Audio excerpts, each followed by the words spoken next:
The Canadian Royal Air Force has launched a unique unidentified flying object, UFO, in 2018.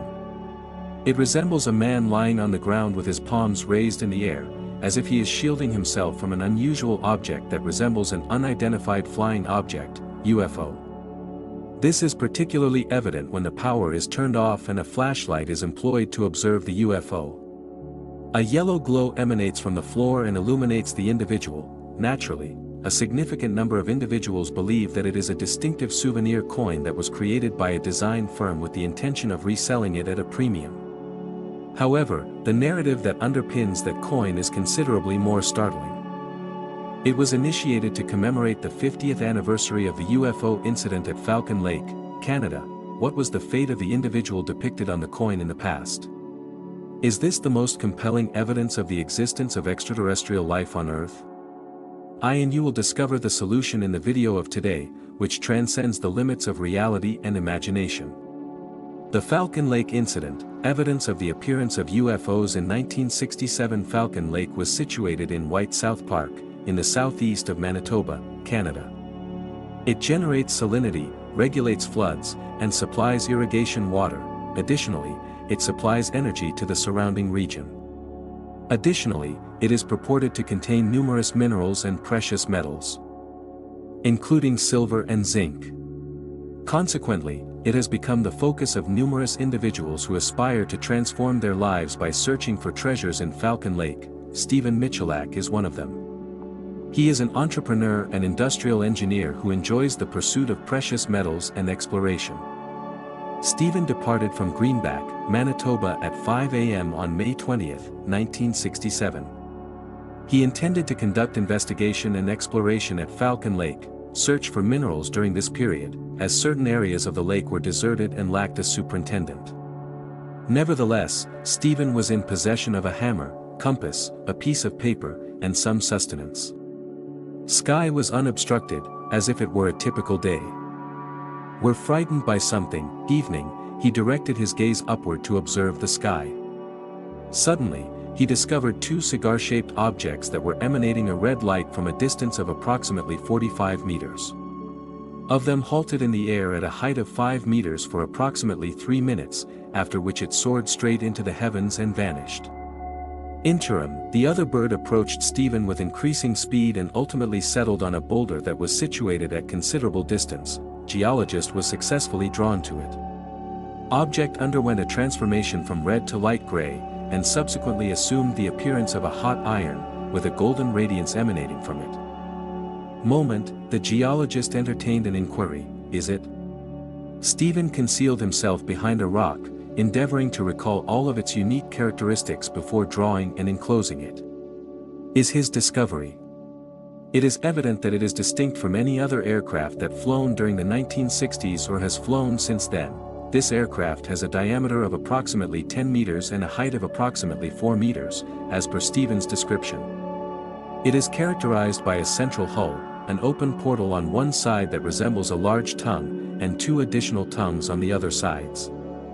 The surface of the fuselage appears to be steel, but it has a glass-like appearance that is entirely pearlescent. Devoid of any indication of alloy, Stephen was taken aback by the material, as he had never encountered it before and was uncertain whether it was a novel technology of the Air Force. In addition, Stephen was uneasy due to the scorching wind and sulfurous odor that emanated from the ship upon its arrival. He also heard the sound of the wind, as if the engine of this peculiar object was discharging air. At the same time, at that moment, what was in his line of sight?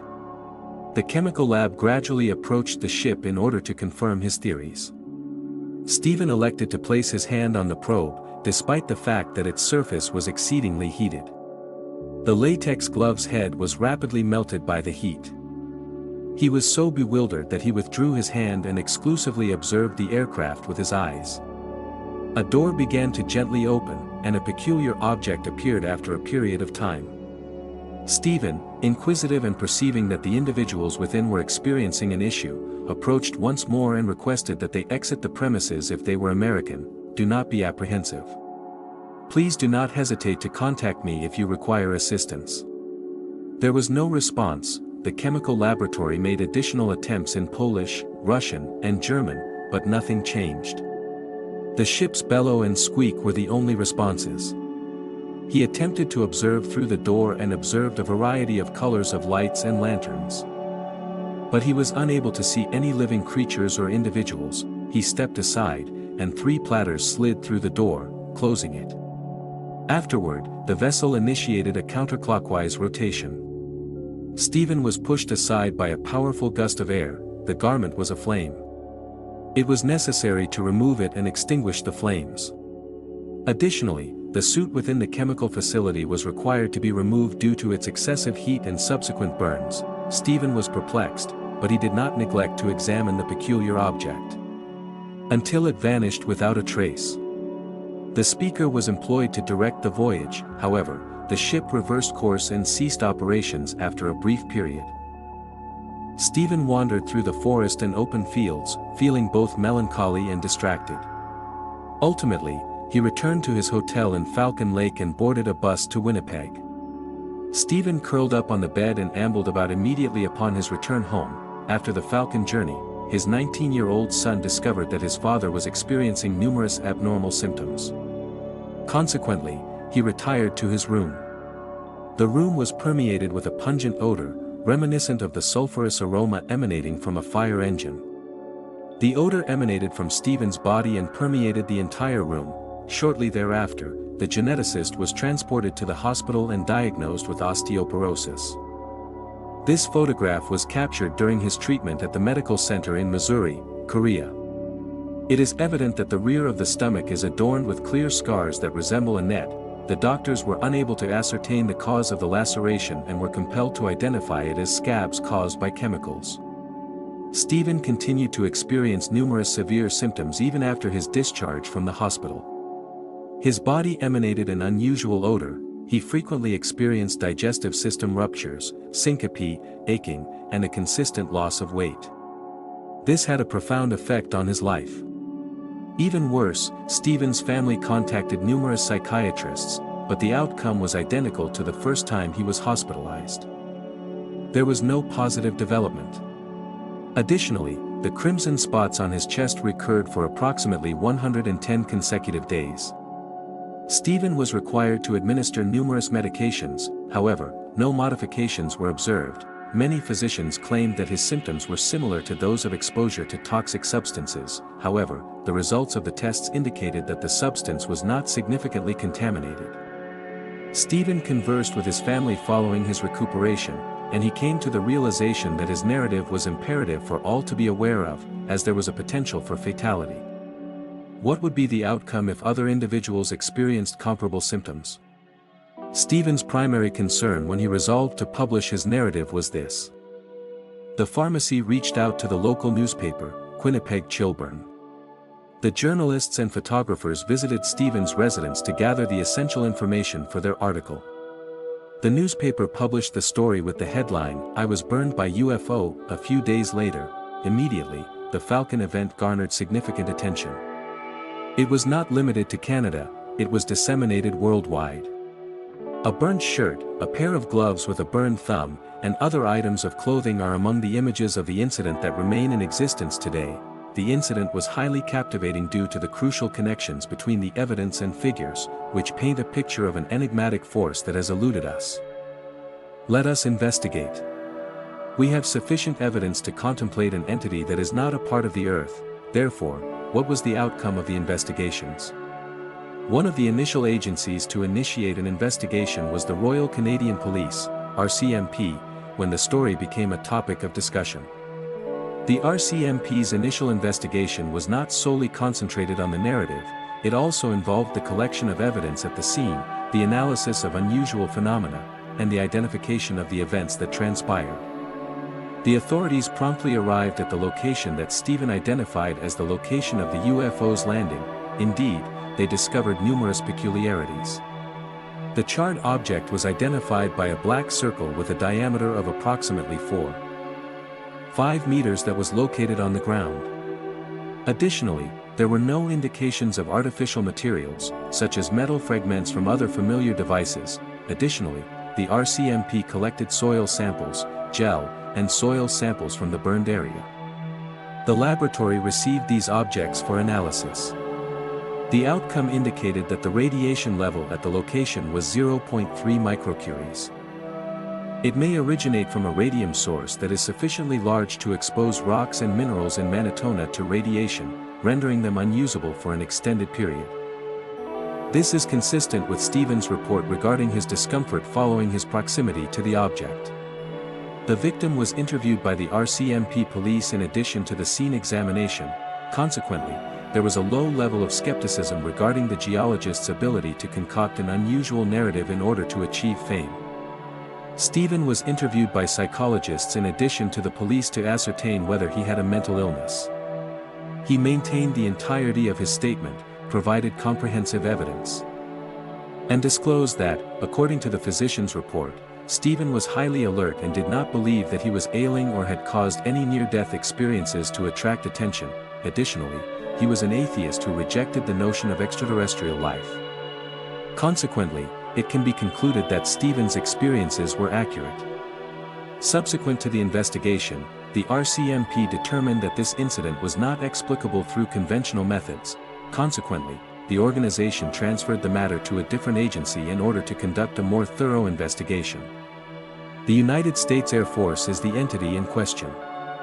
From 1952 to 1969, the Blue Book Project, a long-term research initiative of the United States Air Force, was responsible for investigating UFO reports in the 1960s. The primary objectives were to ascertain whether UFOs constituted a hazard to national security and to investigate the phenomenon in order to identify its origin. The Falcon was promptly brought to the attention of the U.S. Air Force after Canada reported an unusually high altitude at the scene and peculiar wounds on Stephen's body. The U.S. Air Force decided to incorporate this case into their investigation due to its similarity to other UFO events they have investigated. A research team from the University of Colorado, commanded by Dr. Edward Cunning, was tasked by the U.S. Air Force with the investigation of the Falcon. The Cunning Report, a UFO research program, was the context in which the team operated. The team assessed the victim's identity, examined the objects, and ascertained whether this incident could be attributed to natural phenomena or human military technology. The earth and metal objects that were collected at the site were the primary focus of the U.S. Air Force and the Colorado University team. The findings were consistent with those of Canada. Furthermore, the investigators discovered several small metal fragments. However, they were unable to ascertain the origin or purpose of their use. Additionally, the investigators discovered numerous reliable details and some similarities to Stephen's narrative. Ultimately, the U.S. Air Force was unable to locate any evidence that would substantiate the claim that the object was associated with U.S. military programs. Nevertheless, they were unable to completely elucidate this occurrence through the use of human technology or natural phenomena. Although numerous significant reports were preserved, the project was terminated due to a scarcity of compelling evidence and skepticism from scientists. In the United States, the government and military endeavored to refute Stephen's narrative and characterized it as the Roswell incident of 1997. In Canada, the Canadian Department of Defense and the Canadian Royal Police were unable to deny the occurrence of this event due to the abundance of unambiguous evidence. There have been numerous inquiries regarding this contradiction on Twitter. What challenges did Stephen encounter on that particular day? Let us recall the peculiar object that the geologist discovered. The plane was characterized by a round shape, a shiny metal surface, and a brilliant light. It lacked any indication of an engine or conventional wings. At that time, these were the most frequently encountered UFO reports. Few individuals believed that Stephen was confronted with an extraterrestrial and their aircraft on that particular day simply because of this particular detail. In the 1960s, UFO researchers contended that the object's design, operation, and impact were superior to human technology. The object could benefit from a plasma energy or magnetic field, as evidenced by elements such as self-emitting light, high temperature, and network lines. Some theorists hypothesized that it could be a spacecraft that was engineered to operate in harsh environments and conceal itself, with the intention of exploring other planets.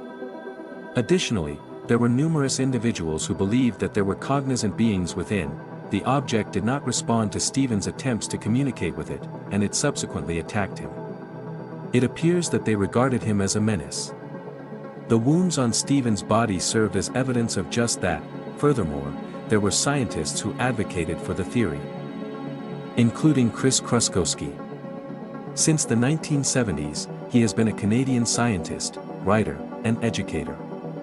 He became one of the world's foremost experts on this subject after writing about his UFO investigations for nearly 3 decades. Chris began investigating unidentified flying objects, UFOs, in the 1960s and has since amassed over 20,000 UFO reports in Canada, along with hundreds of documents that demonstrate his research. Additionally, the Falcon case was not an exception of his. The scientist initiated his research by collecting and examining all of the original documents from the RCMP and Stevens. Additionally, he consulted the reports from the aerospace research and other UFO research activities that were underway at the time. Chris specifically visited the Falcon to verify Stevens' assertion that he had observed the UFO. He observed that the scorch marks on the ground were still discernible following the accident. This is consistent with the victim's account. The Independent verified that the ground and boulders in this region exhibited an unusually high level of radiation. Chris also confirmed that the Falcon incident may be the most comprehensively documented in Canada. Despite the abundance of evidence, there are a small number of individuals who remain skeptical of the Falcon incident. According to some, Stevens' detonation was the result of an accident that was caused by the consumption of alcohol. The narrative he recounted was solely intended to obscure the cause of the accident. Furthermore, he discovered an image of Stephen in close proximity to the Falcon. The story may have been constructed by Stephen to prevent anyone from approaching the area, thereby enabling him to readily obtain the money. Nevertheless, the public and the media exhibited the opposite effect, which piqued the curiosity of many individuals and drove them to investigate the scientific journal that claimed Stephen's upper skin injuries were the result of a gas detonation or an incident in the vicinity. Nevertheless, which detonation is capable of generating a straight and even tongue-shaped crack? Psychiatrists specifically stated that the victim did not have any mental or physical issues, which resulted in his body being unable to move much. Consequently, numerous reports were released and subsequently disseminated. Many evidences and stories about UFOs were published when the Falcon incident became famous. In 1989, a study revealed that approximately 140 to 150 UFO cases were reported annually in Canada. Subsequently, this quantity has been increasing. At present, Canada reports over 1,000 cases of unidentified flying objects, UFOs, each year. This equates to approximately 3 cases per day. Toronto has the maximum number of UFO reports in 2002, with 34 cases, according to the Canada UFO Survey.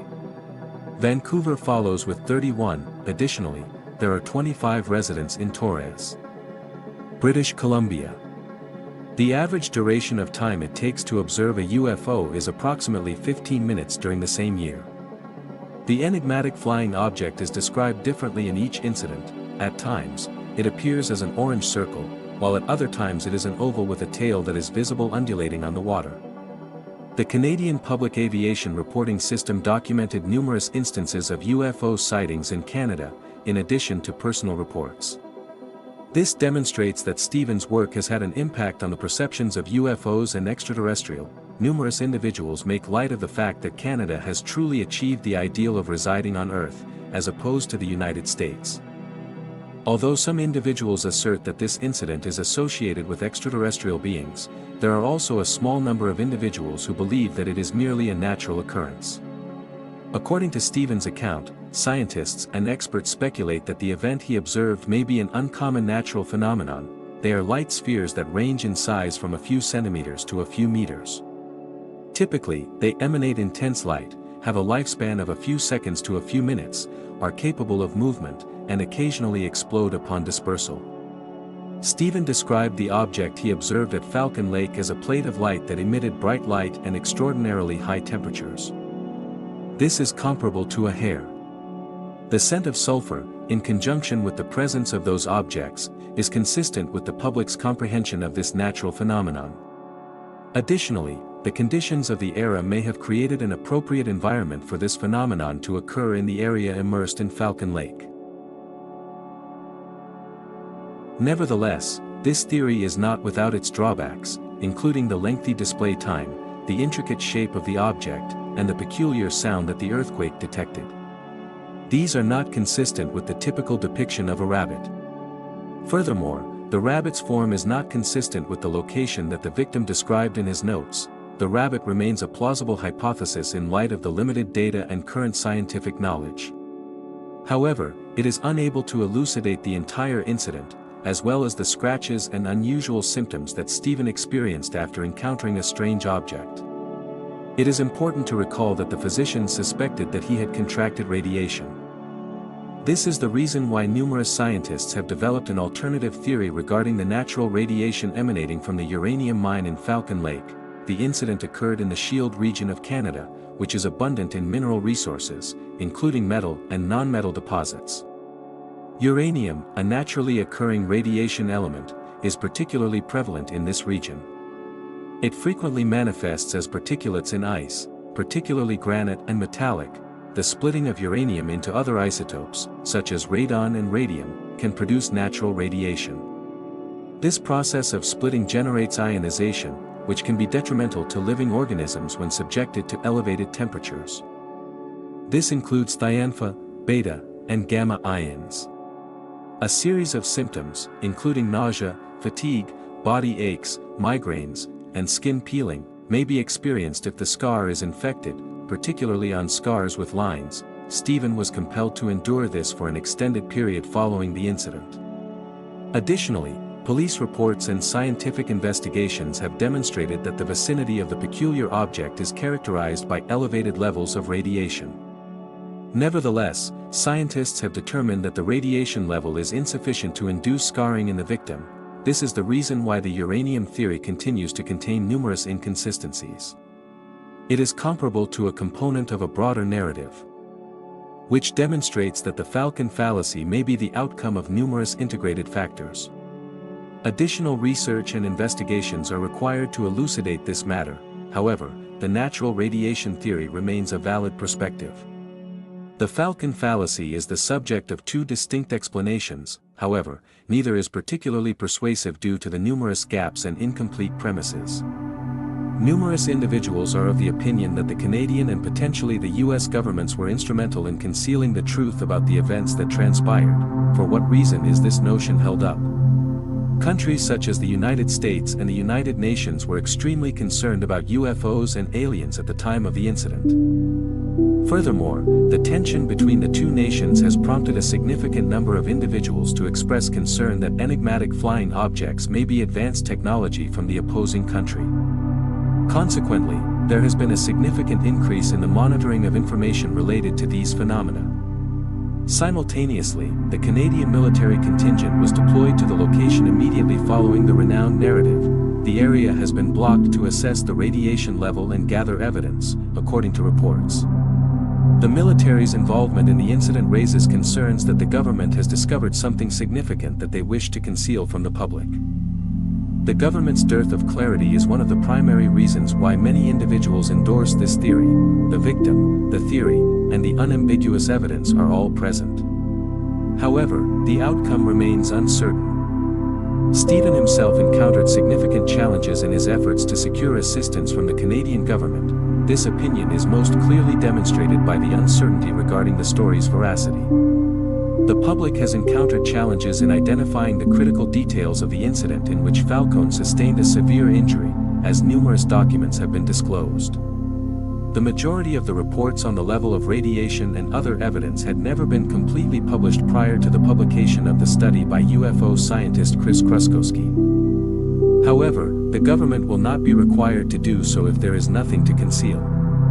Nevertheless, the theory that there is insufficient evidence to substantiate the existence of a broader conspiracy is the final point. The Falcon Lake incident remains a significant mystery, and the hypothesis of the government's cover-up is crucial in sustaining interest and exploration surrounding this event. The tale of Stephen has become a legend on a global scale. In 1947, it was even more well-known. Arguments continued to arise.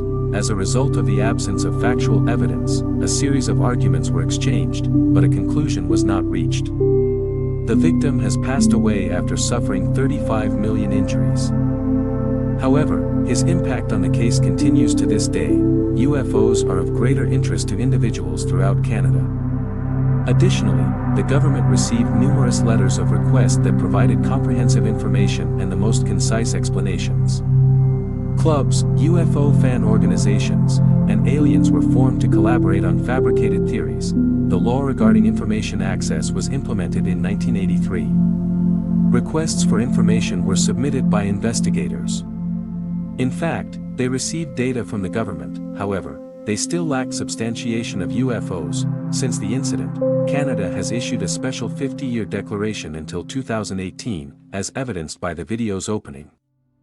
This discloses the narrative of the year in which UFOs were once again the subject of conversation. On the very first day, UFOs became a valuable collection, capturing the attention of collectors and UFO enthusiasts. Nevertheless, there were individuals who experienced significant losses during the discussion of UFOs. Stephen, the victim, accrued numerous injuries and stones from UFOs. As per the hypotheses, Stephen's narrative of fame had an adverse effect on his life. The geologist was subjected to criticism and doubts from both the public and researchers. This could result in significant psychological stress and social isolation for him and his family. According to Stephen's son, the protagonist of the narrative was merely an industrial engineer who harbored an interest in geology.